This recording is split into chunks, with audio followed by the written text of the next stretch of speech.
Hello guys, welcome back to my channel. Day 2 of Palani series பார்க்கலாம். Thursday morning மலைக்கெல்லாம் போய் சாமி நல்லபடியாக கும்பிட்டுட்டு கீழே இறங்கி வந்தாச்சு. இப்போ இந்த வீடியோவில் காட்டுற வியூ பாயிண்டில் தாங்க நாங்கள் இருந்தோம். ஆக்சுவலி இது ஒரு தோப்பு, ஸோ அங்கே தான் ஸ்டே பண்ணியிருந்தோம். காலையில் சாப்பாடெலாம் சாப்பிட்டு முடிச்சுட்டு நானும் அம்மா அக்கா கௌசியெல்லாம் வந்து பர்ச்சேஸ் கிளம்பிட்டோம்.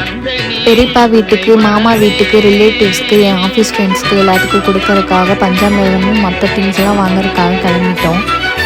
இப்போல்லாம் பார்க்குற இடத்துலலாம் ரெக்கக்னைஸ் பண்ணி பேசுகிறாங்க. ரொம்ப பார்க்கவே ஹாப்பியாக இருக்குங்க. எல்லாருமே பார்த்துட்டு நீங்கள் கமலாஸ் கிச்சனில் வர அக்காவோட தங்கச்சி தானேன்னு கேட்டாங்க. அம்மாவுக்கெல்லாம் கூட டீ வாங்கி கொடுத்துருக்காங்க நம்ம சப்ஸ்கிரைபர்ஸ். அதெல்லாம் கேட்க ரொம்ப ஹாப்பியாக இருக்குங்க. ஆர்த்தி பேசுகிறது எல்லாமே நல்லா இருக்குன்னு சொல்லியிருந்தாங்க. கோயம்புத்தூரில் நிறைய பேர் ரெக்கக்னைஸ் பண்ணி கேட்டிருக்காங்க, பட் பழனியில் கேட்குறாங்கன்னு நினைக்கிறப்போ ரொம்பவே ஹாப்பியாக இருந்துச்சுங்க. அந்த டைமில் ஆர்த்தி மாமாவும் இங்கே கூட இருந்திருந்தாங்கன்னா ரொம்ப ஹாப்பியாக ஃபீல் பண்ணியிருப்பாங்க. என்ன பண்ணுறதுங்க, அக்செப்ட் த ரியாலிட்டி.